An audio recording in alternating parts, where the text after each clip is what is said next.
Staying on the topic of religion and acceptance, there is a new museum being built in Washington, D.C. Dedicated to the Bible. Scheduled for completion in a couple of years, the Bible Museum will soon join a long list of museums of every stripe here in the U.S. Capitol. Yeah, this museum is actually going to be just a few blocks from where we are right now, VOA headquarters. Religion, often a hot button issue here in Washington, and the new Bible Museum's location, just a few blocks away from here, has some skeptics questioning the motives of its conservative Christian funders.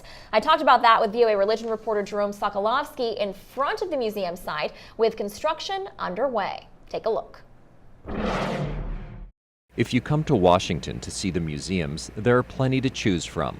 There's the American Indian Museum, the very popular Air and Space Museum, even a spy museum.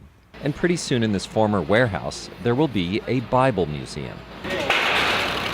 Jerome, talk to us about what exactly will go into this space.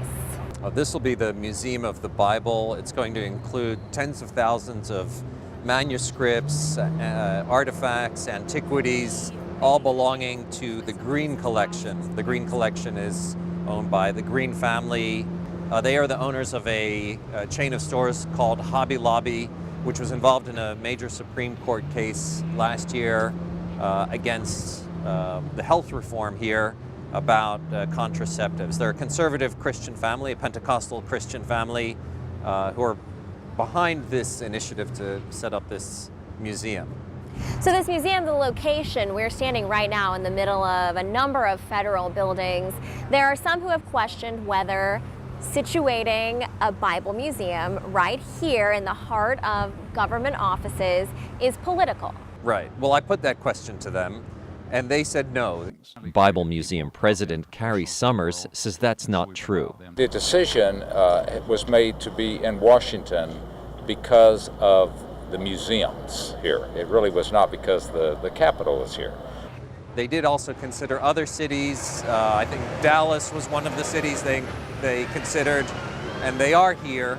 And many people think that being here amidst all these federal government buildings, departments, a stone's throw away from the Capitol, that it's no accident that they're here. No, I think that this was Florida. Reverend Barry Lynn of Americans United for the Separation of Church and State doesn't oppose the museum on constitutional grounds. There's no question that if you want to build a museum to the Bible, the Quran, any building at all, and someone is willing to sell you the property, you have the right to buy it in this country. Instead, he sees it as proof that conservative Christians are trying to force government to legislate according to their faith. I can't believe that the people who created the Bible Museum wanted this to be anywhere but close to the center of power and close to other official government buildings. One can imagine there being a political rally on the Mall. Every year there's an anti-abortion rally.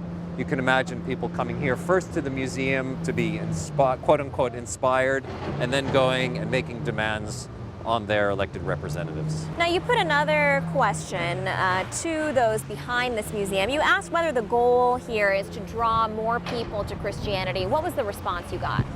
Yeah, I put that question to Steve Green. We would hope people would consider what the book has to say, and that's a choice that they make, and if it's compelling, that is a decision that they can make on their own, but we believe it's something that everybody ought to consider. Well, at the same time, he does appear to be open to different interpretations of the Bible, even to academic scholarship, biblical criticism, which is really based not on the idea that the Bible is divine revelation, but the product of humans. I mean, part of this collection is the Dead Sea Scrolls. The Dead Sea Scrolls are not part of the Bible, but the Dead Sea Scrolls are a big part of the Green Collection. It's apparently one of the biggest collections of Dead Sea Scrolls outside of the Holy Land.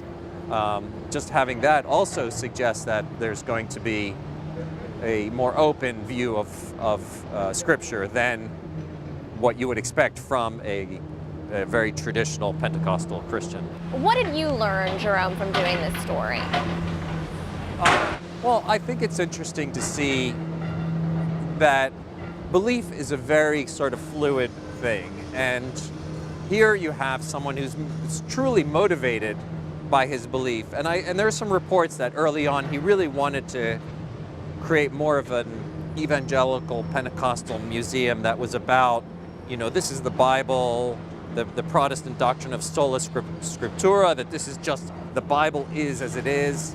And yet, in the process of doing this, of trying to reach out and placing this here in Washington, it seems he was pushed to adopt a more non-denominational, more open approach, but at the same time, he can still preserve his beliefs or his faith about, this is something I'm still spreading the gospel and doing it without pushing anything on anyone else. It's their individual choice. Everything is according to their own conscience. And I think I'm going to go see it when it opens up. Yeah.